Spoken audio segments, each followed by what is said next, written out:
আসসালামু আলাইকুম সুপ্রিয় শিক্ষার্থী, সম্মানিত অভিভাবক, সম্মানিত সহকর্মী এবং যারা আমাদের এই লাইভ প্রোগ্রামটি দেখছেন আমাদের কিশোর বাতায়ন ফেসবুক পেজ থেকে আমাদের আজকের প্রোগ্রামটি উপভোগ করছেন, সবাইকে আমন্ত্রণ জানাচ্ছি জীববিজ্ঞান প্রথম পত্রের আজকের ক্লাসে।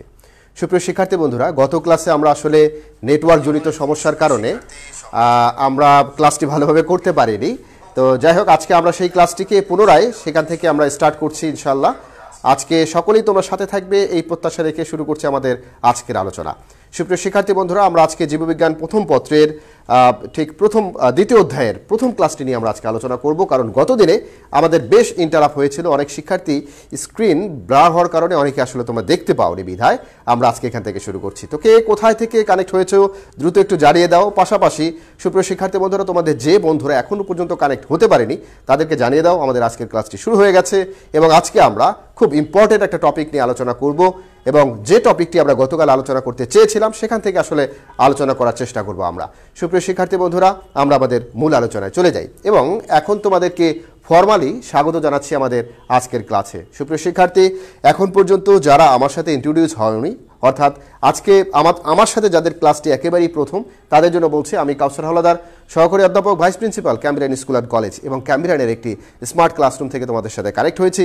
আজকে আমরা খুব মজার একটি টপিকটি আলোচনা করব। প্রত্যাশা করছি আজকের এই আলোচনা তোমাদেরকে নানা দিক থেকে সমৃদ্ধ করবে, বিষয়ের উপর তোমাদেরকে সমৃদ্ধ করবে। শেষ পর্যন্ত ক্লাসটি সাথে থাকার জন্য, দেখার জন্য সকলকে আমন্ত্রণ জানাচ্ছি।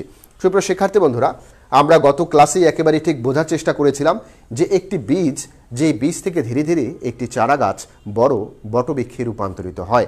এই যে চারা গাছ বীজ থেকে রূপান্তরিত হওয়ার যে প্রক্রিয়া, এই সমগ্র প্রক্রিয়ার ভেতরে আসলে একটি অন্যতম বড় প্রক্রিয়া সেখানে কাজ করে, একটি বায়োলজিক্যাল প্রক্রিয়া কাজ করে। আমরা সেই বিষয়টি গতকালই দেখেছিলাম। আমরা গতকাল আলোচনায় বুঝেছিলাম যে আসলে এটি আর কিছু না, এটি হচ্ছে কোষ বিভাজন প্রক্রিয়া। যে বিভাজন প্রক্রিয়ার মাধ্যমে একটি কোষ থেকে বিভাজিত হয়ে হয়ে পরবর্তীতে লক্ষ লক্ষ কোষে সেখানে রূপান্তরিত হয়ে থাকে। 80 কেজি ওজন বিশিষ্ট একজন মানুষের, অর্থাৎ আমাদের দেহের মধ্যে প্রায় 6 কোটিরও অধিক সংখ্যক, আসলে 6000 কোটিরও অধিক সংখ্যক পরিমাণ কোষ আমাদের দেহের মধ্যে রয়েছে। তাহলে বুঝে নাও এখন আসলে একটি কোষ থেকে আমাদের দেহের মধ্যে যে জাইগোট সেলটা তৈরি হয়েছিল, সেই জাইগোট সেলটা রূপান্তরিত হয়ে 6000 কোটিরও বেশি সংখ্যক কোষ আমাদের দেহের মধ্যে আসলে আমরা এখন পর্যন্ত প্রিজার্ভ করি। এগুলোর কাজ প্রতিনিয়ত, এগুলোর কাজ হয়ে থাকে। তাহলে এবার বুঝে রাখো এগুলোর পেছনে আসলে কে কলকাঠি নাড়ে, এই কারখানার ভেতরে, মহাকারখানার ভেতরে আসলে কে পরিচালক, সেটা আসলে আমাদের সকলের বোধগম্যতার বিষয়। সুপ্রিয় শিক্ষার্থী বন্ধুরা, প্রত্যেকটি কাজ, সূক্ষ্ম থেকে সূক্ষ্মতম এই কাজগুলো কিন্তু সুচারুরূপে প্রতিনিয়ত এই কাজগুলো কিন্তু সম্পন্ন হচ্ছে। অতএব এখান থেকেও আমাদের একটি সাধারণ নলেজ বা কমন সেন্স কিন্তু আমাদের ডেভেলপ হয় যে আমাদের দেহের এই সমগ্র কাজের ক্ষেত্রে আসলে সব কিছুর ক্ষেত্রে একটা পরিচালক আছে। তবে বায়োলজির ভাষায় এই প্রত্যেকটা পরিচয়ের পেছনে কিন্তু আসলে ক্রোমোজোম কিংবা জিন দায়ী, সেটিও কিন্তু আমরা জানি।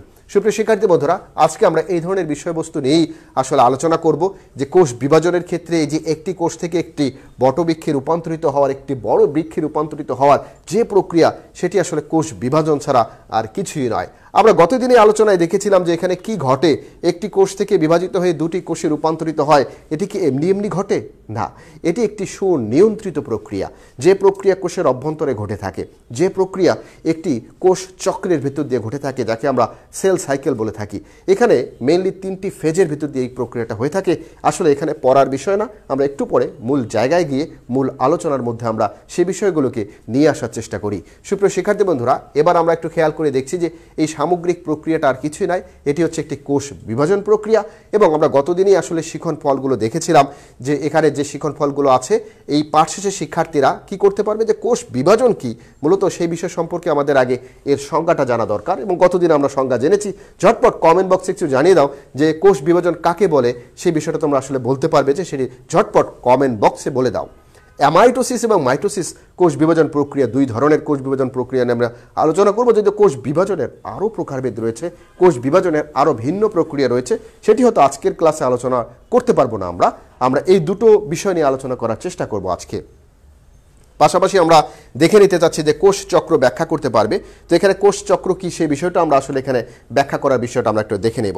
তার আগে একটু দেখে নিতে চাচ্ছি আবি যে আমাদের সাথে যে সকল বন্ধুরা ইতিমধ্যেই যুক্ত হয়ে গেছে, আমরা দেখতে পাচ্ছি অনেক বন্ধুই কিন্তু আমাদের সাথে কানেক্ট হয়েছে এবং বাকিরা কই, বাকিদেরকে একটু ডেকে নাও। 155 আমরা আসলে শুরুর দিকে ক্লাসগুলোতে আমরা দেখেছিলাম যে আমাদের বন্ধুরা কিন্তু আরও অনেকেই আমাদের সাথে কানেক্ট হয়েছে। ঝটপট বাকিদেরকে জানিয়ে দাও, কারণ এই টপিকগুলো, এই ক্লাসগুলো কিন্তু খুবই ইম্পর্টেন্ট। এই বিষয়গুলো থেকে নানা রকমভাবে প্রশ্ন হতে পারে। ইভেন কি তোমাদের অ্যাডমিশন টেস্টের জন্য এই ক্লাসগুলো খুবই ইম্পর্টেন্ট। আমরা খুঁটিনাটি অনেকগুলো বিষয় কিন্তু এর ভেতরে আলোচনা করে থাকি। তোমাদের এই একাডেমিক পড়াশোনার পাশাপাশি অ্যাডমিশন টেস্টের ক্ষেত্রেও কিংবা অন্য যে স্কিল টেস্টগুলো আছে সেগুলোর ক্ষেত্রেও বায়োলজিক্যাল টেস্টের জন্য এই ক্লাসগুলো কিন্তু খুবই গুরুত্বপূর্ণ ভূমিকা পালন করবে। আমরা দেখতে পাচ্ছি আমাদের সাথে হলো অনেক রুবেল আছে, সে হলো জামালপুর থেকে আমাদের সাথে যুক্ত হয়েছে। প্রণব নন্দী আমাদের সাথে যুক্ত হয়েছে, সে শুরু থেকেই আমাদের সাথে কানেক্টেড আছে। পাশাপাশি আমরা দেখতে পাচ্ছি যে মোহাম্মদ আসিফ খান দোলন আমাদের সাথে যুক্ত হয়েছে, খালেদ মাহমুদ কানেক্টেড হয়েছে, জান্নাতুল মাওয়া আছে আমাদের সাথে, সানজিদা ইসলাম মিম যুক্ত হয়েছে, রেগুলার শিক্ষার্থী ওনাসিস রহমান আমাদের সাথে যুক্ত আছে। এরপর দেখতে পাচ্ছি যে এখানে হলো রাগিবুল গানি রেহান আমাদের সাথে যুক্ত হয়েছে, সে বগুড়া থেকে আমাদের সাথে কানেক্ট হয়েছে। মাইশা বিনতে রেজা যুক্ত হয়েছে, সাদিয়া জান্নাত লুৎফা আমাদের সাথে যুক্ত হয়েছে। অনেক বন্ধুই আমাদের সাথে কিন্তু কানেক্ট হয়েছে। সবাই কিন্তু রিপ্লাই দেওয়ার চেষ্টা করছে যে আমাদের যে প্রক্রিয়ায় জীবকোষের বিভক্তির মাধ্যমে একটি কোষ থেকে 2টি 4টি কোষের সৃষ্টি হয় বা একাধিক কোষের সৃষ্টি হয়। রঞ্জিত সালে, thank you very much, thank you. তুমি আসলে এখানে আমাদেরকে জানানোর চেষ্টা করেছো। তানভীরকে আমরা দেখতে পাচ্ছি, তানভীরও জানিয়ে দিয়েছে যে প্রক্রিয়ায় জীবকোষের বিভক্তির মাধ্যমে একটি কোষ থেকে 2টি বা 4টি কোষের সৃষ্টি হয় তাকে কোষ বিভাজন বলে। Tanvir Turak, thank you very much. আমরা দেখতে পাচ্ছি আমাদের অনেক বন্ধুই, বিশেষ করে নাহিদুর রহমান, যে প্রক্রিয়া জীবকোষের বিভক্তির মাধ্যমে 1টি থেকে 2টি থেকে 4টি কোষ সৃষ্টি হয় তাকে কোষ বিভাজন বলে। ইউ আর রাইট, বাট এটা হচ্ছে মাইটোসিস কোষ বিভাজন, তুমি যার সংজ্ঞা দিয়েছো।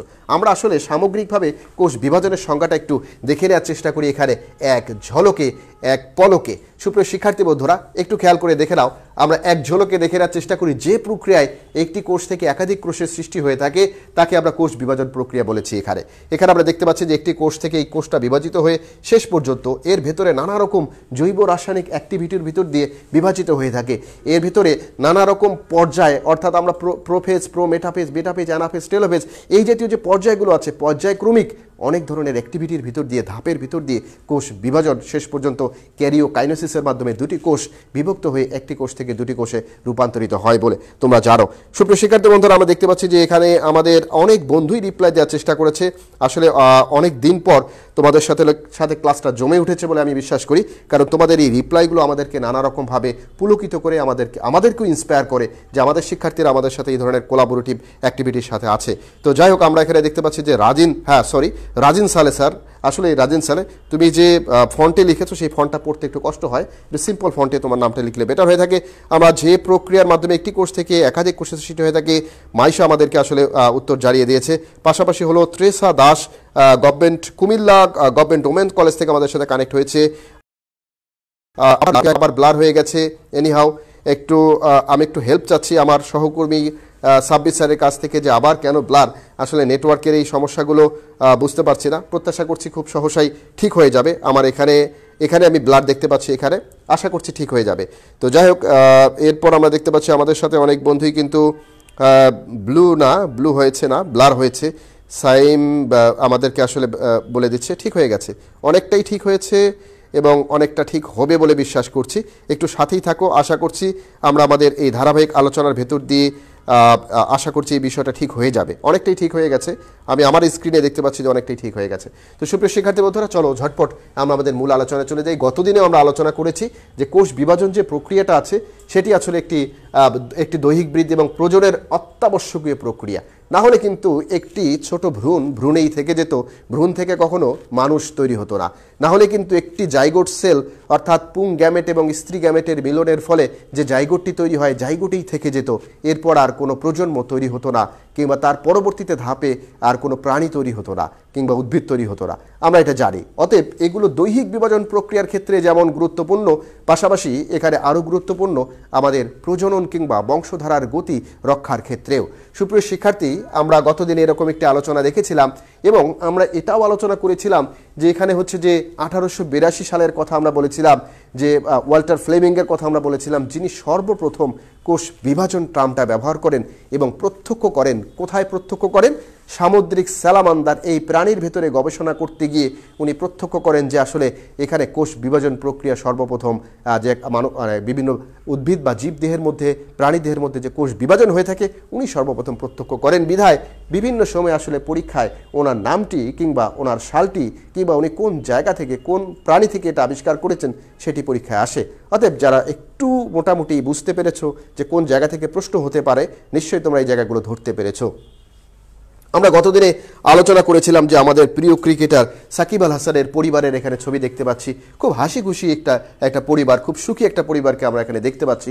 কিন্তু আমরা এই বিষয়ে এই পর্যায়ে এসে আমরা এটাই আলোচনা করেছিলাম যে সাকিব কিংবা শিশির আমাদের এই প্রিয় দুই মুখ, তাদের এই দুই মুখের থেকে আমরা আরও দুটো ফুটফুটে সন্তান তাদের দেখতে পাচ্ছি। কিন্তু এখানে বিষয়টা হলো যে এখানে মেয়ে সন্তান কিংবা ছেলে সন্তান হওয়ার জন্য কে দায়ী, সেই বিষয়টাকে আমরা রিপ্রেজেন্ট করার চেষ্টা করেছি। আসলে অস্ট্রেলিয়ান এক ধরনের পিঁপড়া পাওয়া যায় যার দেহের মধ্যে, যার পুরুষ পিঁপড়ার মধ্যে একটা ক্রোমোজোম আর স্ত্রী পিঁপড়ার মধ্যে দুটো ক্রোমোজোম আছে তাদের ক্ষেত্রে। তো এই মানুষের ক্ষেত্রে কিন্তু এরকম 23 জোড়া ক্রোমোজোম আছে। সেই পিঁপড়ার দেহের মধ্যে আসলে একটা ক্রোমোজোম দিয়েই সব ধরনের তার যে বাহ্যিক ফিনোটাইপিক, জিনোটাইপিক যে ক্যারেক্টারিস্টিক্সগুলো আছে। ফিনোটাইপিক হলো যে আমাদের বাহ্যিক ক্যারেক্টার, জিনোটাইপিক হলো আমাদের অভ্যন্তরীণ ক্যারেক্টার। এই ফিনোটাইপিক এবং জিনোটাইপিক সব ক্যারেক্টার কিন্তু একটা ক্রোমোজোম দিয়েই নিয়ন্ত্রিত হচ্ছে সেই অস্ট্রেলিয়ান সেই পিঁপড়াটার অভ্যন্তরে। আর আমরা মানুষের দেহের অভ্যন্তরে যে কোষ আছে সেই প্রত্যেকটা কোষের মধ্যে 23 জোড়া ক্রোমোজোম আছে। এর মধ্যে 22 জোড়া ক্রোমোজোম আমাদের দেহের বিভিন্ন ক্যারেক্টারিস্টিক্সগুলোকে নিয়ন্ত্রণ করে, আর এক জোড়া মাত্র ক্রোমোজোম যাদেরকে আমরা সেক্স ক্রোমোজোম বলে থাকি সেটি শুধুমাত্র লিঙ্গ নির্ধারণ করে থাকে। পুরুষের দেহের ক্ষেত্রে এটি অসম এবং স্ত্রীদের দেহের ক্ষেত্রে এটি সম প্রকৃতির, অর্থাৎ স্ত্রী দেহের ক্ষেত্রে এটি XX এবং পুরুষ দেহের ক্ষেত্রে XY। এই XY এর ক্ষেত্রে Y ক্রোমোজোম যেটি আছে সেই ওয়াই ক্রোমোজোমটি কিন্তু এখান থেকে যে আসলে পুং গ্যামেটটা তৈরি হবে, ওয়াই ক্রোমোজোম দিয়ে যে হ্যাপ্লয়েড সেলটা তৈরি হবে, সেই হ্যাপ্লয়েড সেলটা যদি স্ত্রীর একটি ডিম্বাণুকে যদি নিষিক্তকরণ করে তখনই শুধুমাত্র ছেলে সন্তান তৈরি হয়ে থাকে। অতএব আমরা এই আলোচনা থেকে যে বিষয়টা আমরা এখানে জানলাম যে মানুষের দেহের ক্ষেত্রে যে 22 জোড়া অটোজোম এবং 1 জোড়া সেক্স ক্রোমোজোম আছে, সেই 1 জোড়া সেক্স ক্রোমোজোমের ভিন্নতা দেখা যায় পুরুষ এবং স্ত্রী দেহের মধ্যে। পুরুষের দেহের ক্ষেত্রে XY এবং স্ত্রী দেহের ক্ষেত্রে XX, উভয়ই এই দুটোর মধ্যে শুধু X এবং Y এই দুটো মিলে যে জাইগোটটা তৈরি হবে, এই দুটো মিলে যে ফার্টিলাইজেশনটা হবে, সেখানেই কিন্তু শুধুমাত্র ছেলে সন্তান দেখা যাবে। গতদিনে আলোচনা করেছিলাম আমাদের এই বাংলাদেশেও এখনও নানা রকম কুসংস্কার আছে যে এক্ষেত্রে আসলে নারীদেরকে অবলা না, এই আসলে এই নিরীহ নারীদেরকে আসলে এক্ষেত্রে নানা রকম দোষে দোষারোপ করা হয়। পুরুষতান্ত্রিক এই সমাজে এখনও আমাদের দৃষ্টিভঙ্গি সেই রুট লেভেল পর্যন্ত পরিবর্তন হয়নি। তোমাদের মাধ্যমে নিশ্চয়ই এগুলো পরিবর্তন হবে। এই মেসেজ এখনও অন্ধকার যে ঘরটা আছে সেই ঘর পর্যন্ত আলোকিত করবে, এই বিশ্বাস আমরা রাখি। সুপ্রিয় শিক্ষার্থী বন্ধুরা, এরপর কোষ বিভাজনের প্রকারভেদ নিয়ে আমরা আলোচনা করেছিলাম। আমরা দেখেছিলাম যে কোষ বিভাজনকে আমরা মূলত 3টি ভাগে ভাগ করেছি। একটির নাম বলেছি আমরা মাইটোসিস কোষ বিভাজন প্রক্রিয়া, যেগুলো বিশেষ করে আদিকোষী উদ্ভিদ এবং প্রাণী কিংবা বিশেষ করে যেগুলো অণুজীব আছে তাদের দেহের ক্ষেত্রে হয়ে থাকে। আমরা এখানে একটু পরে সে বিষয় নিয়ে আলোচনা করব যে প্রক্রিয়াকে বলেছি আমরা মাইটোসিস প্রক্রিয়া। মাইটোসিস প্রক্রিয়া মানে মাইটোসিস প্রক্রিয়া নয়, এই প্রক্রিয়াটা এরকম বলেছি আমরা। এখানে দিয়ে নেগেটিভ বোঝানো হয়েছে যে এটা মাইটোসিসের মতো দুটো কোষে রূপান্তরিত হচ্ছে, কিন্তু এটা মাইটোসিস নয়।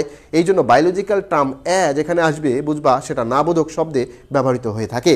এরপর আমরা একটু খেয়াল করে দেখি এখানে যে মাইটোসিস প্রক্রিয়া, যেখানে আরও অনেকগুলো ধাপের পর শেষ পর্যন্ত গিয়ে ক্যারিওকাইনেসিসের মাধ্যমে দুটো কোষে রূপান্তরিত হয়। আমরা এই ধাপগুলো নিয়ে আজকে আলোচনা করব কিংবা দেখার চেষ্টা করব কিভাবে এই ধাপগুলো ঘটে থাকে। এরপরে আমরা আজকে হয়তো আলোচনা করতে পারবো না, আগামী ক্লাসে হয়তো আমরা চেষ্টা করব সেই আলোচনার মিওসিস 1 এবং মিওসিস 2 এই দুই ধাপের মাধ্যমে, মিওসিস প্রক্রিয়ার মাধ্যমে আসলে আমরা দেখি আর একটা প্রক্রিয়া যাকে আমরা মায়োসিসও বলে থাকি বাংলায়। এই মায়োসিস কিংবা মিওসিস প্রক্রিয়ার মাধ্যমে আমরা দেখব শেষ পর্যন্ত হ্যাপ্লয়েড সেল কিভাবে তৈরি হয়। সুপ্রিয় শিক্ষার্থী বন্ধুরা, এই দুটো সেলের ক্ষেত্রে আমরা দেখেছি সরাসরি তাদের দৈহিক কোষ বিভাজনের ক্ষেত্রে ব্যবহৃত হয়, আর গ্যামেট সেল তৈরির ক্ষেত্রে মায়োসিস প্রক্রিয়া ব্যবহৃত হয়ে থাকে। যদি মায়োসিস প্রক্রিয়া না থাকতো তাহলে কখনোই গ্যামিট সেল তৈরি হতো না, বংশধারাটা কখনো অব্যাহত থাকতো না। সুপ্রিয় শিক্ষার্থী বন্ধুরা, প্রত্যেকটার ক্ষেত্রে নির্দিষ্ট তাৎপর্য আছে। সেল ডিভিশনের এই প্রকারভেদের ক্ষেত্রে অনেক ধরনের তাৎপর্য আমরা এখানে দেখতে পাই। আমাদের সাথে এখন অনেক বন্ধুই যুক্ত অবস্থায় আছে, বিশেষ করে ওনাসিস রহমান, সে অলরেডি 3টি প্রকারভেদ কি সেটা লিখে দিয়েছে। এখানে হলো যে ত্রেষা দাস, সে অলরেডি লিখে দিয়েছে এখানে 3টা টাইপের কথা, বিশেষ করে সাইম হুসাইন এখানে সালাম বলেছে এক্স ওয়াই হচ্ছে boy, thank you very much. Mohammad Shamim Yasir Avi বলেছে amitosis also called the karyostesis or direct cell division or the binary fission. Thank you very much. It is cell proliferation that does not occur by the mitosis. Thank you. That is why amitosis. আমি এই বিষয়টাকে represent করার চেষ্টা করেছি এখানে। এরপর আমাদের হলো যে আমারুল হক আমাদেরকে বলে দিয়েছে, উত্তর বলে দিয়েছে মাইটোসিস, মাইটোসিস এবং মিওসিস। মোহাম্মদ ইয়ামিন হুসাইন বলে দিয়েছে আসলে 3 টাইপ। আমেনা সুলতানা বলে দিয়েছে হলো 3 type. Thank you very much. সাথেই থাকো, এভাবে আমাদের সাথে পার্টিসিপেট করার চেষ্টা করো। আশা করি ক্লাসটা আরও জমে উঠবে। এবং এখন পর্যন্ত যারা আমাদের সাথে নেই সেই সকল শিক্ষার্থীকে আমরা আমাদের সাথে দেখতে চাই। ওকে, আমরা আমাদের বাকি শিক্ষার্থীকে আমাদের সাথে একটু দেখতে চাচ্ছি যে এখন পর্যন্ত আমাদের সাথে নেই। যাই হোক, এবার আমরা অ্যামাইটোসিস কোষ বিভাজন প্রক্রিয়ায় বিষয়টা নিয়ে আলোচনা করতে যাচ্ছি। এবং আমরা জানি এটা যেহেতু একেবারেই নিম্নতর যে জীবগুলো আছে তাদের ক্ষেত্রে এই প্রক্রিয়াটা ঘটে থাকে বলে আমরা এই বিষয়টা জানি। এবং আমরা এখানে দেখতেই পাচ্ছি যে আমাদের এখানে অ্যামাইটোসিসে ব্যাকটেরিয়া, সায়ানোব্যাকটেরিয়া এবং ছত্রাকে এই ধরনের কোষ বিভাজন ঘটে থাকে। এটি ব্যাকটেরিয়ার চিত্র দেখে আমরা বুঝতে পারছি যে আদি কোষের মধ্যে বা ব্যাকটেরিয়া কোষের মধ্যে ঘটে। আমরা এখানে সায়ানোব্যাকটেরিয়াকে রিপ্রেজেন্ট করেছি, যার ভেতরে আসলে এই ধরনের অ্যামাইটোসিস কোষ বিভাজন ঘটে। আমরা এখানে ইস্ট কোষ দেখতে পাচ্ছি, ইস্ট জাতীয় যে ছত্রাকগুলো আছে, ফাঙ্গাই, তাদের ক্ষেত্রেও আসলে এই ধরনের ঘটনাগুলো ঘটে। মানে তাদের বিভাজনের ক্ষেত্রে দ্রুত সেল ডিভিশন হতে হয়, দ্রুত বিভাজিত হতে হয়, এই জন্য তাদের ক্ষেত্রে এই ধরনের কোষ বিভাজন ঘটে থাকে। তো সুপ্রিয় শিক্ষার্থী, এবার একটু প্রসেসটা আমরা একটু চিত্রের দিকে ভালো করে তাকালেই বুঝতে পারতেছি যে আসলে এখানে অ্যামাইটোসিস প্রক্রিয়াটা কীভাবে ঘটে থাকে। এবং এই পুরো প্রসেসটাকে আমরা খুব সহজেই এরকমভাবে বর্ণনা করতে পারি, সংজ্ঞায়িত করতে পারি। যদি কখনো পরীক্ষায় আসে উদ্দীপক আকারে যদি এরকম চিত্র দিয়ে দেয়া থাকে যে উদ্দীপকের সেল ডিভিশন প্রক্রিয়াটি ব্যাখ্যা করো, তখন আমরা কিভাবে ব্যাখ্যা করব সে বিষয়টি আমাদের আসলে একটু জেনে নিতে হবে এখানে। যাই হোক, আমরা এখানে স্যার মায়োসিস, আমরা তো মিওসিস পড়েছিলাম স্যার। ওকে, যাই হোক, এটা আসলে মায়োসিস এবং মিওসিস একই জিনিস। আসলে এটা ভাষাগত যে টার্মটা আছে সেই বিষয়টাই আসলে এখানে উল্লেখ করা হয়েছে। নিশ্চয়ই তুমি বুঝতে পেরেছো, আব্দুল্লাহ আল মামুন। ওকে, যাই হোক, বাংলা এর ক্ষেত্রে থ্যাংক ইউ। তো কোষের নিউক্লিয়াস এবং সাইটোপ্লাজমে কোনো জটিল পরিবর্তন ছাড়া, তার মানে কোষের অভ্যন্তরে এখানে নিউক্লিয়ার রেপ্লিকেশনটা, অর্থাৎ এখানে আমরা বলছি যে ডিএনএ রেপ্লিকেশন বা এই জাতীয় যে ঘটনাগুলো আছে এগুলো ঘটার এখানে প্রয়োজন নেই। সরাসরি নিউক্লিয়াস এখানে কি হয়, ডাম্বেল আকার ধারণ করে। এরকম নিউক্লিয়াস ডাম্বেল আকার ধারণ করে সরাসরি নিউক্লিয়াসটা দ্বিধাবিভক্ত হয়ে যায়। পরবর্তীতে আবার আমরা দেখতে পাই যে এখানে সরাসরি কোষটা দুই ভাগে বিভক্ত হয়ে সরাসরি দুটো কোষে রূপান্তরিত হয়ে যায়। খুব কোনো ধরনের জটিল প্রক্রিয়া ছাড়া, অভ্যন্তরীণ কোনো ধরনের রাসায়নিক পরিবর্তন, বড় কোনো রাসায়নিক পরিবর্তন ছাড়া এবং নিউক্লিয়াসের বড় ধরনের কোনো পরিবর্তন ছাড়াই যে ধরনের কোষ বিভাজন প্রক্রিয়া আমরা দেখে থাকি সেটি অ্যামাইটোসিস কোষ বিভাজনের ক্ষেত্রে ঘটে থাকে। এবং ধাপগুলো লক্ষ্য করলে আমরা এখানে দেখতে পাই, এখানে আমরা প্রথম ধাপের মধ্যে আমরা দেখতে পাচ্ছি এখানে একটি কোষ, এই কোষটা ধীরে ধীরে একটু লম্বাটে আকার ধারণ করে এবং কোষের মাঝখানে এখানে একটি কুঞ্জনের সৃষ্টি হয়ে থাকে এবং ভেতরে অভ্যন্তরে সরাসরি নিউক্লিয়াসটি দুই ভাগে বিভক্ত হয়ে থাকে। ফলে নিউক্লিয়ার বিভিন্ন ধরনের ম্যাটেরিয়ালসগুলো, নিউক্লিয়ার যে অ্যাপারেটাসগুলো আছে সেগুলো সমান সংখ্যক দুই ভাগে বিভক্ত হয়ে যায়। এবং এখানে প্রত্যেকটি নিউক্লিয়াসের বিভক্তির ফলে প্রত্যেকটার মধ্যে আলাদা নিউক্লিওলাস থাকে এবং ক্রোমাটিন তন্তুগুলো সেখানে আলাদা করে দুই ভাগে বিভক্ত হয়ে সমান ভাগে দুটো অংশের মধ্যে চলে যায় এবং সমান সংখ্যক দুটি কোষ রূপান্তরিত হয়ে থাকে। এটি হচ্ছে সরল কোষ বিভাজন প্রক্রিয়া এবং এগুলো সরল প্রকৃতির জীবকোষের মধ্যেই এই প্রক্রিয়াটা দেখা যায়, যাকে আমরা বলেছি যে ব্যাকটেরিয়া, সায়ানোব্যাকটেরিয়া, ইস্ট, এই ধরনের অণুজীবগুলোর ক্ষেত্রে আসলে আমরা এদেরকে দেখে থাকি। এবারও আমরা এক চিত্রের মধ্যে এখানে দেখতে পাচ্ছি যে শুধুমাত্র কি এগুলো উদ্ভিদেই ঘটে কিংবা অণুজীবেই ঘটে এমনটা নয়। আমরা একটা ডিম্বাণু দেখতে পাচ্ছি যে এটি একটি ডিমের চিত্র এবং ডিম্বাণুর যে প্রাচীর আছে, ঝিল্লি আছে, এই ডিম্বাণুর ঝিল্লির মধ্যেও কিন্তু আসলে বা যে একক ঝিল্লিটার কথা আমরা বলে থাকি, পর্দার কথা বলে থাকি, সেই পর্দার মধ্যেও কিন্তু আসলে এই অ্যামাইটোসিস কোষ বিভাজন প্রক্রিয়া ঘটে থাকে। এটি একটি ব্যতিক্রম, অর্থাৎ প্রাণীদেহের অভ্যন্তরেও, উন্নত প্রাণীদেহের অভ্যন্তরেও কোথাও না কোথাও এই ধরনের একটা প্রক্রিয়া আমরা দেখতে পাই। সেটি হচ্ছে যে ডিম্বাণুর কোষের ঝিল্লির মধ্যে। অর্থাৎ এখান থেকেও পরীক্ষায় কোনো না কোনোভাবে হোক আসতে পারে। তো মেরুদণ্ড প্রাণীর ভ্রূণঝিল্লিতে অ্যামাইটোসিস ঘটে থাকে। আর একটা বিষয় এখানে মনে রাখাটা জরুরি, এখানে কোনো মাকুতন্তু বা স্পিন্ডল যন্ত্র এখানে তৈরি হয় না। আমরা জানি যে কোষ বিভাজনের ক্ষেত্রে স্পিন্ডল যন্ত্রটা তৈরি হওয়াটা খুবই জরুরি এবং সেখানে সেন্ট্রিওলের প্রভাবে কিন্তু এই স্পিন্ডল তন্তু তৈরি হয়ে থাকে। এটা আমরা জানি যে একটি কোষের অভ্যন্তরে সেখানে সেন্ট্রিওল থাকে, বিশেষ করে প্রাণী কোষের একটা অন্যতম বৈশিষ্ট্য যেখানে সেন্ট্রিওলের উপস্থিতি লক্ষ্য করা যায় এবং সেই সেন্ট্রিওলটাই পরবর্তীতে প্রাণী কোষের কোষ বিভাজন প্রক্রিয়ার ক্ষেত্রে যে মাকুতন্তু তৈরি হয় বা স্পিন্ডল যন্ত্র তৈরি হয় সেটি তৈরি করতে কিন্তু গুরুত্বপূর্ণ ভূমিকা পালন করে। সো এখানে একটি বিষয় মাথায় রাখতে হবে, আমরা এখানে স্ক্রিনে দেখতে পাচ্ছি এই প্রক্রিয়াটা কখনো এই ধরনের মাকুতন্তু বা স্পিন্ডল যন্ত্র তৈরি হয় না। এরপর আমরা ইন্টারফেস, হঠাৎ করেই কেন ইন্টারফেস এলো? আসলে যে কোনো কোষ বিভাজনের মাঝখানে একটা লম্বা পর্যায় থাকে, যে পর্যায়টার মধ্যে কোষের এই প্রিপারেশন নিতে হয়। একটা সেল ডিভিশন তো হুট করেই হতে পারে না, এই একটা সেল ডিভিশন হওয়ার জন্য ইন্টারফেসটা দরকার হয়। এই ইন্টারফেসটা একটা কোষ বিভাজনের ইন্টারভেল হিসেবেও কাজ করে। তার মানে এটা একটা এই ধাপের মধ্যে কোষটা নানা রকমভাবে পরিপূর্ণ হয়। অর্থাৎ কোষ বিভাজনের জন্য যে ধরনের ম্যাটেরিয়ালসগুলো দরকার, কোষ বিভাজিত হওয়ার জন্য যে ধরনের অ্যাপারেটসগুলো দরকার, কোষ বিভাজিত হওয়ার জন্য যে উপাদানগুলো দরকার, এই উপাদানগুলোকে পরিপূর্ণরূপে এই ইন্টারফেস দশার মধ্যেই তৈরি হতে হয়। এই জন্য আমরা বলেছি যে এখানে একটা ইন্টারফেস দশা আমরা এখানে লক্ষ্য করছি যে একটি কোষ পরপর দুই ভাগ যখন বিভক্ত হবে, অর্থাৎ একটি কোষ বিভাজিত হয়েছে এরপরে আবার পরবর্তীতে বিভাজিত হতে যাবে, তার মধ্যবর্তী একটা জায়গায় সেই ইন্টারফেস দশাটাকে কি করতে হয়? পার হতে হয়। তাহলে একটি কোষ পরপর দুইবার বিভক্ত হওয়ার মধ্যবর্তী যে সময়, সেই মধ্যবর্তী সময় বা পর্যায়কে আমরা বলছি ইন্টারফেস, কিংবা এটাকে আমরা বলছি আমরা প্রিপারেশন ফেজ বা প্রস্তুতি পর্যায় বলে থেকে আমরা, বা পর্যায় মধ্যক দশা হিসেবেও বাংলায় এটাকে অভিহিত করা হয়ে থাকে। এই ঘটনায় কি ঘটে? ইন্টারফেস মাইটোটিক চক্রের সর্বাপেক্ষা দীর্ঘস্থায়ী পর্যায়, মাইটোসিস যেটা সেটাই মাইটোটিক, অর্থাৎ বিভ্রান্ত হওয়ার কোনো কারণ নেই এখানে। তাহলে ইন্টারফেসটা হচ্ছে যে মাইটোটিক বা মাইটোসিস প্রক্রিয়ার বা এই চক্রের সবচেয়ে দীর্ঘস্থায়ী পর্যায়। বাকি পর্যায়গুলো খুব দ্রুত হয়ে থাকে। আমরা একটু পরে সেল সাইকেলটা দেখলেই আরও বিষয়টা আমাদের কাছে অনেক ক্লিয়ার হয়ে যাবে।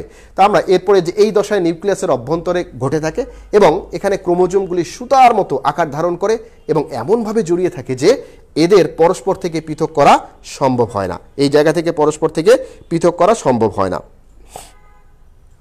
যাক, আমরা আমাদের বন্ধুদেরকে এখনো অনেক দেখতে পাচ্ছি। Okay, thank you very much. Interface প্রস্তুতি পর্ব বলেছে অমিত সাধু। অমিত সাধু আমাদের একেবারেই বাকি শিক্ষার্থীদের মতো একেবারেই সে রেগুলার স্টুডেন্ট। অমিত, অসংখ্য ধন্যবাদ। বিশেষ করে আমারুল হক অলরেডি বলে দিয়েছে যে G1, S এবং G2 দশা, এই দশাগুলো কি, অর্থাৎ সেল সাইকেলের যে প্রত্যেকটা দশা, এটা নিয়ে আমরা কিন্তু একটু পরে আলোচনা করছি। যদিও সে একটু অ্যাডভান্স, তার মানে আমাদের থেকে একটু এগিয়ে আছে। কে এগিয়ে আছে? আমারুল হক, থ্যাংক ইউ ভেরি মাচ। এরকমও আমরা চাই, তবে সাথে থাকার জন্য সবাইকে আহ্বান জানাচ্ছি। আবদুল্লাহ খুবাইব, চমৎকার নাম তোমার, আবদুল্লাহ খুবাইব। 90 থেকে 95% হলো ইন্টারফেস দশার কথা তুমি বলেছো। অনেক বন্ধুই কিন্তু আমাদেরকে বলেছে অ্যামাইটোসিসকে প্রত্যক্ষ কোষ বিভাজনও বলা হয়। কেন বলা হয় সেটিকে একটু বলতে পারো? বিশেষ করে সাইম হাসান সালাম, তোমার কাছে প্রশ্ন। তুমি যেহেতু বলেছো অ্যামাইটোসিসকে প্রত্যক্ষ কোষ বিভাজন বলা হয়, আমি এবার প্রশ্ন করছি কেন বলা হয়? নিশ্চয়ই খুব দ্রুত জবাব আমরা কমেন্ট বক্সেই পেয়ে যাব, কিংবা আমাদের সালামকেও তোমরা অন্য কেউ হেল্প করতে পারো। সুপ্রিয় শিক্ষার্থী, এবার আমরা একটু দেখে নেওয়ার চেষ্টা করি যে ইন্টারফেস পর্যায়ে আর কি ঘটে। পাশের চিত্র দেখিয়ে আমরা কিন্তু বুঝতে পারতেছি যে এখানে কিন্তু এই যে সেন্ট্রিওলগুলো পাশাপাশি অবস্থান করছে, দুটো সেন্ট্রিওল, এবং এগুলো পরবর্তীতে কি তৈরি করবে? একটা সময় গিয়ে এরাই কিন্তু এই মাকুতন্তু তৈরি করবে। তার যে আকর্ষণ তন্তুগুলো আছে সেই আকর্ষণ তন্তু তৈরি করবে, স্পিন্ডল যন্ত্রের মধ্যে যে তন্তুগুলো আছে সেই তন্তুগুলো তৈরি করবে। আমরা সেই বিষয়টা দিকে ধাবিত হচ্ছি। এবার একটু দেখে নেওয়ার চেষ্টা করি যে এখানে ক্রোমোজোমগুলিতে অত্যন্ত সূক্ষ্ম কুণ্ডলী বর্তমান থাকে।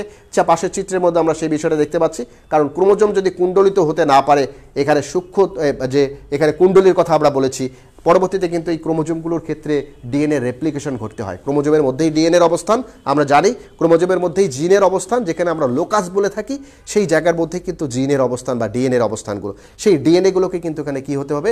রেপ্লিকেশন হতে হবে। না হলে ডিএনএ রেপ্লিকেশন না হলে একটা কোষ থেকে কীভাবে আর একটা কোষ তৈরি হবে, একই ক্রোমোজোম থেকে কীভাবে আর একটা ক্রোমোজোম রূপান্তরিত হবে, সেটি তো আমরা জানি। তো যাই হোক, আমরা এখানে বলছি যে ইন্টারফেস দশায় যখন নিউক্লিয়াসটি বিভাজিত হয় না, তখন সেই কোষের অবস্থাকে আমরা বলছি রেস্টিং স্টেজ।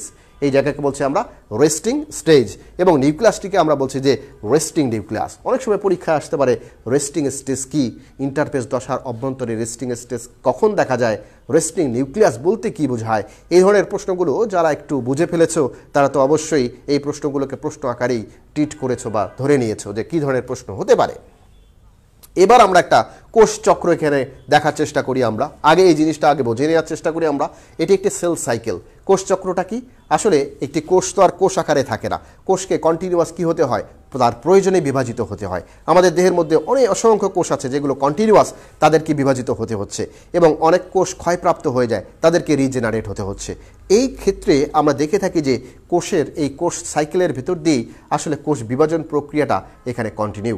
যেমন আমরা এখানে দেখতে পাচ্ছি, একটু আগে আমরা আলোচনা করেছি, একটি ফেজকে আমরা বলছি যে G1 ফেজ, আর একটি ফেজকে আমরা বলছি যে S ফেজ, যেটিকে আমরা আসলে এই যে টোটাল এই বিষয়টাকে আমরা ইন্টারফেজ হিসেবে চিহ্নিত করেছি। আর শুধুমাত্র মাইটোসিসের বিভাজন প্রক্রিয়া শুধু এখানে মাত্র M দ্বারা চিহ্নিত করা হয়েছে। এজন্যই আমাদের একজন শিক্ষার্থী একটু আগে বলে দিয়েছে যে 90 থেকে 95% এই টোটাল পার্সেন্টেজটাই হলো কি ইন্টারফেজ দশায় হয়ে থাকে। একটু আগে যে আমরা আলোচনা করেছি ইন্টারফেজ, এই টোটাল প্রসিডিউরটাই হলো ইন্টারফেজ। G1 দশা প্রথম বিরাম দশা, এরপরে হলো S যেখানে রেপ্লিকেশন হয়ে থাকে, ডিএনএ রেপ্লিকেশন দশা, এই দশার মধ্যে ডিএনএ রেপ্লিকেশন হতে হবে। তারপরে বলেছি আমরা G2 যে দশার মধ্যে গিয়ে আসলে বিরাম 2 দশা। তারপরে মূল যে বিভাজন প্রক্রিয়া মাইটোসিস প্রক্রিয়া, মাইটোটিক প্রক্রিয়া, যেখানে প্রোফেজ, প্রোমেটাফেজ, অ্যানাফেজ, টেলোফেজ এই ধরনের ঘটনাগুলো আসলে এই এতটুকু জায়গার মধ্যেই ঘটবে। তার মানে কোষ বিভাজন বলতে আমরা যতটুকু বুঝি সেটি হচ্ছে মাত্র 5%, বাকিটুকু ইন্টারফেজ। নিশ্চয়ই তোমরা এই বিষয়টা এই অবস্থায় তোমরা আসলে তোমাদের বোধগম্য হয়েছে, তোমরা বুঝতে পেরেছো বিষয়টিকে। তাহলে কোষের প্রস্তুতি পর্যায়ে বিরাম 1, তারপর ডিএনএর অনুলিপন প্রক্রিয়া যেটাকে বলছি আমরা S প্রক্রিয়া, এবং বিরাম 2 প্রক্রিয়া যাকে বলছি আমরা G2 প্রক্রিয়া। এই যে প্রক্রিয়া এবং কোষ বিভাজন পর্যায়কে আমরা বলছি প্রোফেজ, যেটা M দ্বারা চিহ্নিত করা হয়েছে। তার ভেতরে বা এখানে মাইটোসিসের ভেতরের দিকে থাকবে হলো প্রোফেজ, প্রোমেটাফেজ, মেটাফেজ, অ্যানাফেজ এবং টেলোফেজ। এগুলোকে সমষ্টিগতভাবে আমরা বলেছি কোষ চক্র। সুপ্রিয় শিক্ষার্থী, তোমাদের কাছে এবার প্রশ্ন যে আমরা যদি এবার বলে থাকি যে কোষ চক্র কি, তাহলে আমরা কিভাবে এই কোষ চক্রকে উত্তর করব? তোমরা একটু ঝটপট আমাদের কমেন্ট বক্সে একটু জানিয়ে দাও কোষ চক্র বলতে কি বোঝায়। সুপ্রিয় শিক্ষার্থী বন্ধুরা, আমরা এখন দেখতে পাচ্ছি আমাদের সাথে অনেক বন্ধুই কিন্তু এখনো কানেক্টেড অবস্থায় আছে। ওকে, যাই হোক, মাইটোসিস কোষ বিভাজন প্রক্রিয়া একটি মাতৃকোষের নিউক্লিয়াস ও সাইটোপ্লাজমের কোনো জটিল মাধ্যম ছাড়াই। যাই হোক, আমরা দেখতে পাচ্ছি অনেক বন্ধুই কিন্তু আমাদেরকে হলো বিশেষ করে কাজী ইন্টারফেজের গুরুত্ব অনেক।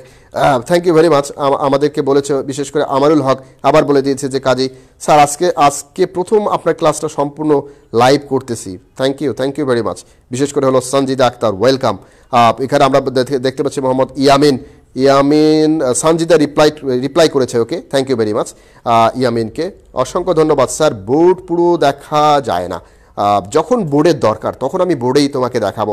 আমি আলোচনা করছিলাম শুধুমাত্র এই সাইকেলটা নিয়ে। ওকে, এই সাইকেলটা নিয়ে বোঝা শেষ, এবার আমরা চলে যাচ্ছি আমাদের বোর্ডের নির্দিষ্ট জায়গায়। অর্থাৎ তোমাকে কোন জায়গায় রিলেট করতে হবে শুধু সাথে থাকো, বাকি তুমি পেয়ে যাবা। যাই হোক, আমরা এখানে দেখতে পাচ্ছি যে এখন আমরা আলোচনা করার চেষ্টা করছি এখানে যে বিশেষ করে যে কোষের প্রস্তুতি পর্যায় বিরাম 1, তারপর বলছি আমরা ডিএনএর অনুলিপন পর্যায় S ফেজ, তারপর বলেছি আমরা পরবর্তীতে বিরাম 2 G2 ফেজ। এই ফেজ এবং আমরা মাইটোসিসের কথা বলেছি আমরা, চিত্রের মধ্যে খেয়াল করো এম এর অংশটুকু আমরা বলেছি অনলি 5%, যেটাকে আমরা এখানে রিপ্রেজেন্ট করার চেষ্টা করেছি। তার মধ্যে প্রোফেজ, প্রোমেটাফেজ, মেটাফেজ, অ্যানাফেজ এবং টেলোফেজ, এই সমষ্টিগতভাবে এই প্রসিডিউরটাকেই বলছি আমরা সেল সাইকেল কিংবা কোষ চক্র। যাই হোক, এখানে আমরা দেখতে পাচ্ছি যে কোষের বিভাজনের অবস্থা এবং প্রস্তুতি পর্যায়কে আমরা একসাথে করে মিস্টার হাওয়ার্ড এবং পেল্ক, সায়েন্টিস্ট হাওয়ার্ড এবং পেল্ক 1953 সালে একটি কোষ চক্র পেশ করেন, যেটা তোমরা পাশের চিত্রে দেখতে পাচ্ছ। এভাবেই তারা হাওয়ার্ড এবং পেল্ক 1953 সালে এইভাবেই তিনি কি করেছেন, এটাকে আমাদের সামনে উপস্থাপন করেছেন যে হ্যাঁ, এটি হচ্ছে একটি সেল সাইকেল যার একটা ইন্টারফেজ দশা থাকে। ইন্টারফেজ দশায় আবার 3টি ফেজ থাকে, একটি হচ্ছে G1, S এবং G2। পরবর্তীতে আবার কোষ বিভাজনের মূল যে পর্যায়টুকু সেটি আবার বা মাইটোসিসের যে পর্যায়টুকু সেটি আবার 5টি ধাপে বিভক্ত, প্রোফেজ, প্রোমেটাফেজ, মেটাফেজ, অ্যানাফেজ এবং টেলোফেজ। এরপর যে প্রক্রিয়াটা সেটা হলো সেটাকে আমরা বলছি যে ক্যারিওকাইনোসিস, কোষ বিভাজনের সম্পূর্ণ বিভাজন প্রক্রিয়াটা। চলো আমরা এবার ধাপে ধাপে এই বিষয়গুলো নিয়ে আলোচনা করার চেষ্টা করি যে কোষ চক্রকে 3টি উপপর্যায়ে ভাগ করা হয়েছে। উপপর্যায় সেটাকে আমরা 3টি উপপর্যায়ে ভাগ করেছি, যেটা ইন্টারফেজের যে দশাটা আমরা এখানে দেখতে পাচ্ছি। বিরাম 1-এর মধ্যে সাইক্লিন নামক প্রোটিন, ভালো করে লিখে রাখো খাতা এবং মাথায়, যেটা বারবার বলে থাকি, ভালো করে লিখে রাখো এই বিষয়গুলো 3টি। একটি হচ্ছে বিরাম 1 পর্যায়ে G1 ফেজের মধ্যে কি ঘটে এখানে, সেখানে হলো সাইক্লিন নামক প্রোটিন এবং অন্যান্য প্রোটিন সাথে হলো RNA, এগুলো তৈরি হয় এই পর্যায়ের মাধ্যমে। পাশাপাশি আমরা দেখি যে ডিএনএ অনুলিপন পর্যায় এস ফেজের ক্ষেত্রে সেখানে কিন্তু ডিএনএ সংশ্লেষিত হয়, ডিএনএ অনুলিপন পর্যায়ের ক্ষেত্রে ডিএনএ রেপ্লিকেশন ঘটে, সেখানে সেটা মাথায় রাখতে হবে। বিরাম 2 বা G2 ফেজের মধ্যে অন্যান্য যে প্রয়োজনীয় বস্তুগুলো আছে, অর্থাৎ কোষ বিভাজনের ক্ষেত্রে অন্যান্য যে উপাদানগুলো দরকার পড়ে থাকে, এই জন্য অনেকগুলো আছে বিধায় আমরা বলেছি অন্যান্য প্রয়োজনীয় বস্তু এখানে কাজ করে থাকে। তাহলে এই 3টি উপপর্যায়কে একটু ভালোভাবে আমাদের মাথায় রাখতে হবে। অনেক সময় পরীক্ষায় তোমাকে এভাবে এই সেল সাইকেলটা এঁকে একটি ডায়াগ্রামেটিক চিত্র দিয়ে তোমার আসলে প্রশ্ন হতে পারে। কীরকম প্রশ্ন? উদ্দীপক দিয়ে এটাকে প্রশ্ন করতে পারে। তখন তোমাকে বলতে পারে যে এর যে উপপর্যায়গুলো আছে এই উপপর্যায়গুলো সংক্ষেপে উপস্থাপন করো। তখন আসলে সেই সংক্ষেপে উপস্থাপন করতে হবে, অথবা একটা নির্দিষ্ট জায়গায় মার্কিং করা থাকবে, এই চিহ্নিত স্থানটুকু উপস্থাপন করো, সেখানে কি ঘটে একটি সেল সাইকেলের বা উপরিক্ত ডায়াগ্রামের ভেতরে। তখন কিন্তু সেই বিষয়গুলো তোমাকে সুন্দরভাবে উপস্থাপন করতে হবে। এরপর আমরা বলছি যে সেল সাইকেলের বিরামমান পর্যায়ের ক্ষেত্রে এই ইন্টারফেস পর্বের এটা প্রথম দশা, এগুলো আমরা জানি, আলোচনা হয়েছে। তারপরে বলছি যে এই দশার ক্ষেত্রে ডিএনএ এবং প্রোটিন উৎপাদনের জন্য, যেহেতু প্রোটিন তৈরি হয়, আরএনএও এখানে তৈরি হচ্ছে, প্রয়োজনে এনজাইম এবং অন্যান্য উৎপাদন কি হয়, প্রোডাকশনটা এখানে শুরু হয়ে থাকে। এবং এই উপপর্যায়ে সাইক্লিন নামক প্রোটিন খুব ইম্পর্টেন্ট, এখানে সেল সাইকেলের ক্ষেত্রে সাইক্লিন তৈরি হওয়াটা খুব ইম্পর্টেন্ট। অতএব এই উপপর্যায়ে সাইক্লিন নামক প্রোটিন, অন্যান্য প্রোটিন এবং আরএনএ এগুলো সংশ্লেষিত হয়ে থাকে। তার এটা দশাটার যে একটা স্টেজ, এটা 30 থেকে 40 ভাগ পর্যন্ত এই স্টেজটা এখানে বা এখানে সময় এখানে কি হয়, ব্যয় হয়ে থাকে। পাশের চিত্রে আমরা দেখতে পাচ্ছি যে এখানে আমরা G1 ফেজটা তোমরা দেখতে পাচ্ছ, সেটাকে আমরা এখানে রিপ্রেজেন্ট করার চেষ্টা করেছি। এরপর আমরা একটু এগিয়ে যাই। G1 ফেজ এবং G2 ফেজ প্রায় সমান, অর্থাৎ টাইমের দিক থেকে তারা দুজনেই প্রায় সমান। এস ফেজটার ক্ষেত্রে আসলে 10 থেকে 20% পর্যন্ত সময় সেখানে ব্যয় হয়ে থাকে। তা আমরা এখানে দেখতে পাচ্ছি, আমরা এখানে অনুলিপন বা এস ফেজ এটার ক্ষেত্রে একটু আলোচনা করার চেষ্টা করি। এখানে ইন্টারফেজের এটা হচ্ছে মাঝামাঝি একটা দশা, ইন্টারফেজের কথা আমরা আলোচনা করছি এখানে। Total interphase G1 S G2 মাথায় রাখতে হবে এটা। তাহলে মাঝামাঝি বা মধ্যবর্তী দশা ডিএনএ এর অনুলিপন সৃষ্টির ফলে নতুন নতুন ডিএনএ সেখানে কি হয়, যে স্ট্যান্ডার্ড যে মডেলটা নিয়ে আমরা আলোচনা করেছি পূর্ববর্তী চ্যাপ্টার 1 এর মধ্যে, নিশ্চয়ই তোমাদের মনে আছে। সেখানে আমরা অর্ধ সংরক্ষণশীল প্রক্রিয়া বা সেমি কনজারভেটিভ প্রসেসের মাধ্যমে কিভাবে একটি ডিএনএ থেকে আরেকটি ডিএনএতে রূপান্তরিত হয়। যারা এখনো আলোচনা করোনি, যারা এখনো ভালো করে পড়োনি, সেটা পড়ে নেবা, খুব ইম্পর্টেন্ট, প্রায়শই পরীক্ষার মধ্যে সেই প্রসেসটা আসে। তাহলে সেই ধরনের একটা প্রক্রিয়ার মাধ্যমে এখানে ডিএনএ এর অনুলিপন ঘটে এবং বিভিন্ন প্রকার প্রোটিন ও আরএনএ অণুও এখানে কি হয়, সৃষ্টি হয়ে থাকে। এবং এই দশাকে অনুলিপন বা এস দশা বলা হয়ে থাকে। পাশাপাশি এই সময়ে ডিএনএ এর পরিমাণ দ্বিগুণ বৃদ্ধি পায়। দ্বিগুণ না হলে কখনোই ডিএনএ এর পরিমাণ কি হচ্ছে, যে এখানে আমরা দেখতে পাচ্ছি যে আবারও ব্লার, ওকে, খুবই আসলে ইন্টারনেটটা আমাদের শত্রু হয়ে গেছে একাধারে। যাই হোক, আমরা একটু চেষ্টা করছি যে এই জায়গাটা একটু ফিক্স করার। এবং আমি গতদিনই বলেছি তোমাদের যে আমার নিজস্ব যে স্টেশন, সেই স্টেশনের বাইরে আমি চলে আসছি, অতএব ইন্টারনেটটা এখন আমার হাতের কাছে নেই। তারপরও চেষ্টা করছি যে আজকে এক পার্সোনাল ইন্টারনেট সরাসরি ওয়াইফাই বাইরে থেকে ডিগ্রি, হ্যাঁ, অনেকটাই ঠিক হয়ে গেছে। যাই হোক, এভাবে আমাদের ইন্টারনেট আমাদের সাথে লুকোচুরি খেলছে। আমরা একটু দেখি, আমরাও কানামাছি খেলবো এক সময়, যখন আমাদের হাতে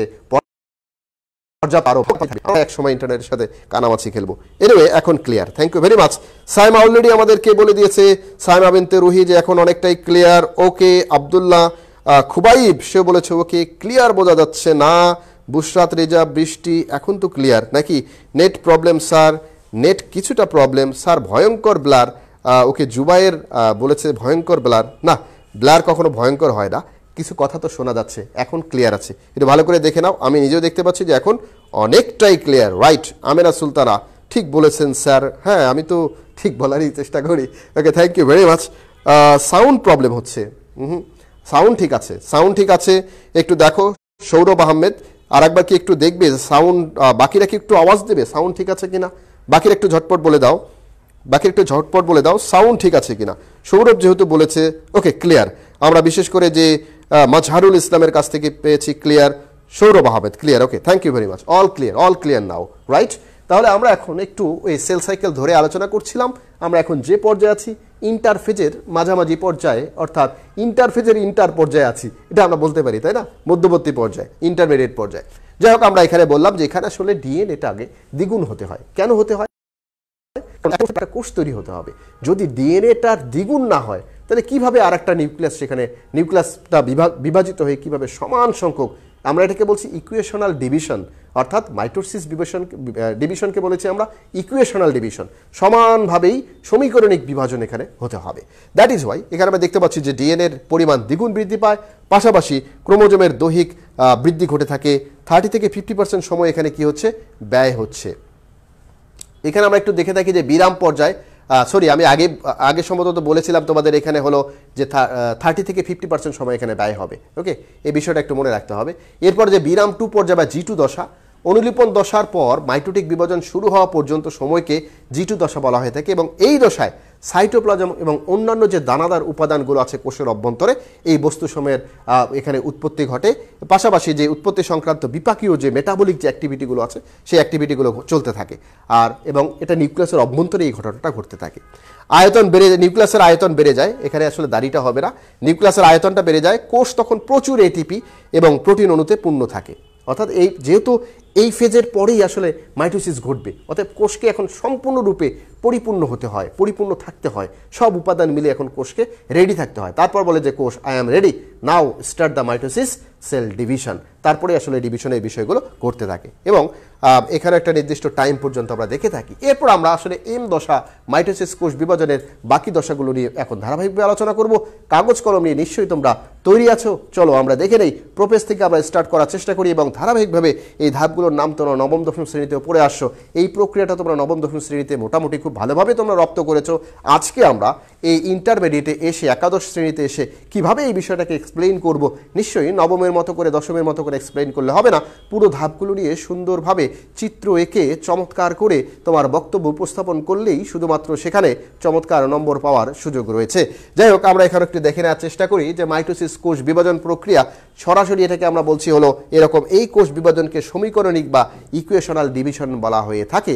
অনেক সময় পরীক্ষায় তোমাদের প্রশ্নকর্তা প্রশ্ন করতে পছন্দ করেন যে প্রশ্নটা, যে এই কোষ বিভাজনকে সমীকরণিক বা ইকুয়েশনাল বিভাজন কেন বলা হয়। প্রশ্নটা এবার খাতায় এবং মাথায় দুটো জায়গায় ভালো করে লিখে রাখো, কারণ এই ইকুয়েশনাল ডিভিশনটা প্রায়শই আমরা দেখেছি অনেক বোর্ডে বিভিন্ন সময় পরীক্ষায় এসেছে, অতএব গুরুত্বপূর্ণ। তাহলে যে কোষ বিভাজন প্রক্রিয়ায় কোষের নিউক্লিয়াস এবং ক্রোমোজোম মাত্র কতবার, একবার। যে কোষ বিভাজন প্রক্রিয়ায় কোষের নিউক্লিয়াস এবং ক্রোমোজোম একবার বিভাজিত হয়ে মাত্র একবার, মনে রাখতে হবে, বিভাজিত হয়ে দুটি অপত্য কোষের সৃষ্টি করে এবং অপত্য তার গুণাগুণ সংখ্যা, ক্রোমোজোমের যে গুণাগুণ সংখ্যা সেটা কি থাকে, অনুরূপ থাকে, ওটার মতোই থাকে, তাকে আমরা বলছি মাইটোসিস কোষ বিভাজন প্রক্রিয়া।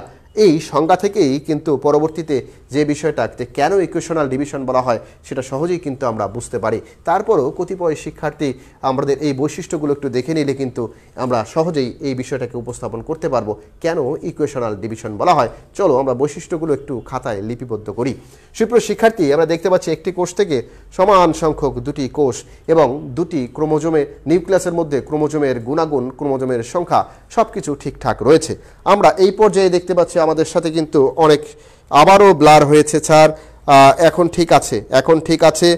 অনেকের ক্ষেত্রে হয়তো ব্লার হয়ে গেছে স্ক্রিনটা, অনেকের ক্ষেত্রে আমার এখানে কিন্তু এখন ঠিক দেখাচ্ছে। কোনো শিক্ষার্থীর নিজেদেরও নেটওয়ার্কের দুর্বলতার কারণেও কিন্তু অনেক সময় ব্লার হয়ে যায়, সেই ব্লারের ব্লেমটা নিশ্চয়ই আমি নেব না। এনিওয়ে, আমরা একটু দেখে নেওয়ার চেষ্টা করি এরপরে কি ঘটেছে। যে এই প্রক্রিয়ায় নিউক্লিয়াস একবার বিভক্ত হয়, মাইটোসিসের ক্যারেক্টারিস্টিক্সগুলো দেখে নেওয়ার চেষ্টা করছি। পাশাপাশি একটি মাতৃকোষ থেকে দুটি অপত্য কোষের সৃষ্টি হয়, একটি মাতৃকোষ থেকে দুটি অপত্য কোষের সৃষ্টি হয়। এরপর প্রতিটি অপত্য কোষের ক্রোমোজোম সংখ্যা মাতৃকোষের ক্রোমোজোম সংখ্যার সমান হয়ে থাকে। এই জন্যই কিন্তু ইকুয়েশনাল ডিভিশন বা আমরা সমীকরণিকের কথা বলেছি। পাশাপাশি অপত্য কোষের মাতৃকোষের গুণাগুণও হুবহু বজায় থাকে বিধায় একটি কোষ থেকে আরেকটি কোষ যখন তৈরি হয় তখন সেই প্রাণী, উদ্ভিদ, অণুজীব তাদের বৈশিষ্ট্যগুলোর মধ্যে কখনো কোনো তারতম্য পরিলক্ষিত হয় না। কিন্তু আমরা যখন মিওসিস প্রক্রিয়া দেখব তখন দেখব তাদের মধ্যে যে ক্রোমোজোম আছে এই ক্রোমোজোমের মধ্যে কি ঘটে, সেই ক্রোমোজোমের অভ্যন্তরে তাদের ক্রসিং ওভার ঘটে থাকে। ফলে তাদের চরিত্রের কিংবা জিনগত বৈশিষ্ট্যের সংমিশ্রণ হওয়ার সম্ভাবনা 100% থাকে। তখনই নতুন প্রজাতি তৈরি করা কিংবা নতুন প্রজাতির প্রকরণ তৈরি করা নতুন প্রজাতি থেকে পরবর্তীতে অভিব্যক্তির যে ধারা, সেই ধারাগুলো বর্ণনা করার ক্ষেত্রে গুরুত্বপূর্ণ ভূমিকা সেক্ষেত্রে পালন করে। আগামী ক্লাসে নিশ্চয়ই আমরা সেই বিষয় নিয়ে আলোচনা করব এবং ততক্ষণ পর্যন্ত তোমরা নিশ্চয়ই মানসিকভাবে তৈরি থাকবে আমাদের সেই আলোচনার জন্য। সুপ্রিয় শিক্ষার্থী, মাইটোসিস কোষ বিভাজনের ফলে ক্রোমোজোমের সমতা রক্ষা হয় বিধায় একই রকম ক্রোমোজোমের গুণাগুণ অন্য একটি কোষের মধ্যে যায় বিধায় আমাদের দুটি হাত দুটি পা এভাবেই কিন্তু তৈরি হচ্ছে এবং প্রত্যেকটা মানুষের ক্ষেত্রে এই 5টা আঙ্গুলেই বিভিন্ন রকম যে এখানে হাতের 5 আঙ্গুল যেমন সমান নয়, এই সমান না হওয়াটা কিন্তু যদি এটা না ঘটতো তাহলে এক একটা আঙ্গুল হয়ে যেত আমাদের বিশাল লম্বা আকারের, অর্থাৎ এই ব্যালেন্সগুলো থাকতো না কখনোই। অর্থাৎ আমাদের দেহের মধ্যে যে ব্যালেন্সগুলো তৈরি হচ্ছে একটি কোষ থেকে আরেকটি কোষের ক্রোমোজোম সংখ্যা, গুণাগুণ সংখ্যা এবং সমীকরণিক বিভাজনের ফলে প্রত্যেকটা মানুষের ক্যারেক্টারিস্টিক্স, জিনোটাইপ, ফিনোটাইপগত বৈশিষ্ট্যগুলোর মধ্যে কিন্তু একটা ব্যালেন্স সবসময় থেকে যাচ্ছে। সুপ্রিয় শিক্ষার্থী, নিশ্চয়ই তোমরা এই 5টি পয়েন্ট খুব ভালোভাবেই তোমরা মুখস্থ করেছো। এই হাতের 5 আঙ্গুল ঠিক না হলেও 5টি পয়েন্ট ঠিক মতো পরীক্ষায় কিন্তু লিখতে হবে, এটা মাথায় রাখতে হবে। যাই হোক, আমরা আরেকবার প্রয়োজনে সকল শিক্ষার্থীর শোনার সুবিধার্থে, বোঝার সুবিধার্থে আরেকবার দেখে নেওয়ার চেষ্টা করি। এরপরে যে কাজটি করতে হবে, একটু পরেই আমি কমেন্ট বক্স চেক করে দেখছি যে তোমরা এই 5টি পয়েন্ট লিখতে পেরেছো কিনা। অবশ্যই বই না দেখে এবং নিজের ভেতরে সততার প্র্যাকটিস করে এই কাজটি করতে হবে। যাই হোক, আমরা এখন দেখতে পাচ্ছি যে বর্ণনার সুবিধার জন্য সমগ্র মাইটোসিস বিভাজন প্রক্রিয়াটিকে আমরা 2টি ভাগে বা 2টি ধাপে ভাগ করতে পারি, বর্ণনার সুবিধার জন্য বা আলোচনার সুবিধার জন্য। যাই হোক, আমরা এখন একটা বিষয় একটু দেখে নেওয়ার চেষ্টা করি। ওকে, আব্দুল্লাহ আল মামুন কি বলেছে যে love you so much sir. Abdullah Al Mamun, তোমাকে বলতে হচ্ছে যে লাভ ইউ সো মাচ। যাই হোক, আমার মোবাইলের চার্জে একটু প্রবলেম হয়েছে, আমি জাস্ট এ মিনিট তোমাদের কাছে একটুখানি সময় চেয়ে নিচ্ছি। কারণ হলো